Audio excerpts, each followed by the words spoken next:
Moon Knight. So this is another TV entry into Phase 4 of the Marvel Cinematic Universe. And to be perfectly honest, I wasn't really sure what to expect from this one. I knew the context of it involving a man with dissociative identity disorder, that we were going to be in for something very complex. In fact, my initial thoughts on this series was that it was going to be a superhero version of Shutter Island or Psycho. And I've never read any of the original comics based on the character, so there were open expectations really for this. But that being said, I knew that we were going to be in for an odd ride, and boy, did we get that. So Moon Knight follows Stephen Grant, a mild-mannered gift shop employee who becomes plagued with blackouts and memories of another life. Stephen discovers he has a dissociative identity disorder. As Stephen/Mark's enemies converge upon them, they must navigate their complex identities while thrust into a deadly mystery among the powerful gods of Egypt. So where Moon Knight is interesting almost immediately is that it's the first real representation of mental disorder in Marvel superhero films, and it's quite a sensitive subject really, because historically mental disorder has been portrayed and stereotyped in a very negative way, and here in this series we do understand the complexities and the barriers that come with dissociative identity disorder, and a large portion of this was down to the visuals and the production values, particularly the camera work, things related to balance and reflection such as mirrors and scales,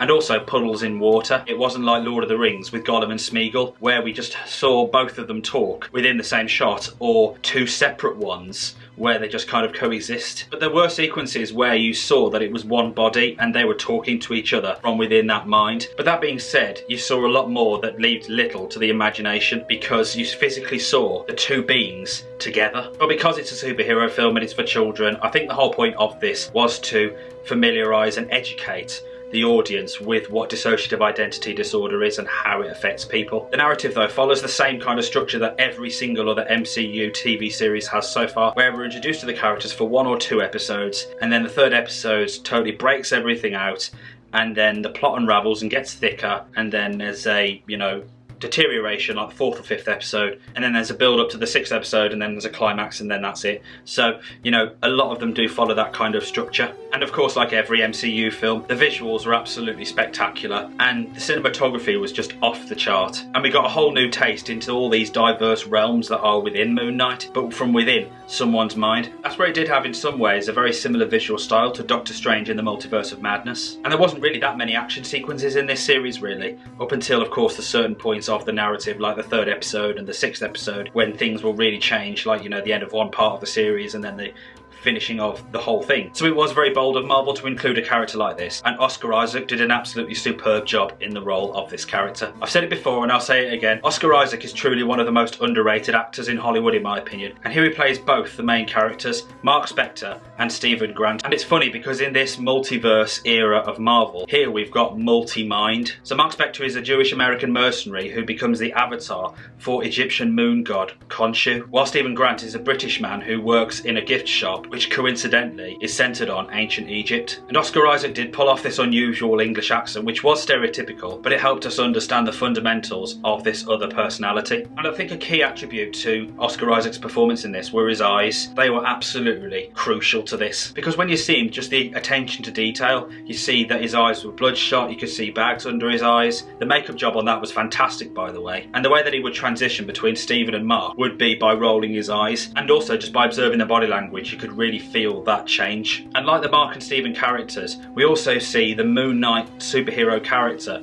in 2 physical forms, as Stephen is in an all-grey suit in which his face is covered up as well, which to me symbolises just his normality, whereas with Mark he's got this traditional superhero attire where he's got a cape and he's got weapons and he's got a hood, and he just looks a lot more like a mercenary, and that's a testament to the character as well, because of course Mark is a mercenary and therefore the character of Moon Knight is as well. So Oscar Isaac was absolutely brilliant in this role, and I'm hoping that he does come back again in the MCU. Another key character is Ethan Hawke, who he himself has been depicted in 2 different ways, one as the religious cult leader and the other as the psychiatric doctor. So in a way it plays with your mind as well about what his true identity is, whether he's the leader or whether he's the doctor. And Hawke's performance as these characters were kind of monotoned in many ways, but that's not such a bad thing, because I think it just kind of shows the power and the intelligence that this character possesses. But that being said, I didn't find particularly the cult leader a very convincing and intimidating villain. I didn't kind of see his intentions as something that was going to be dangerous and ruthless with high stakes that would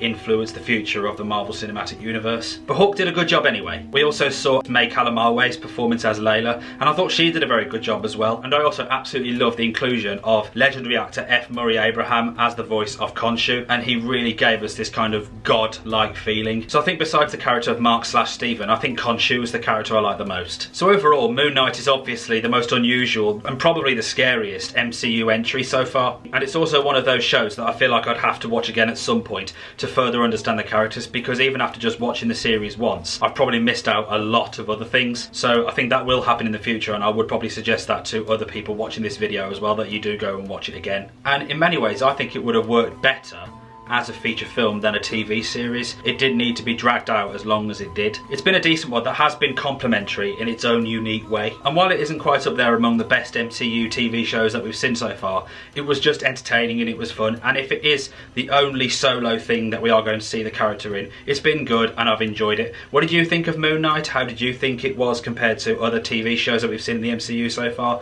What else do you think the character could offer to the future of the franchise? Let me know in the comments below, and as always, if you're going to enjoy this video, then please hit the like button and subscribe for more, and have a notification bell tick so you're notified when I upload a new video, and I'll catch you in the next one. Take care everybody.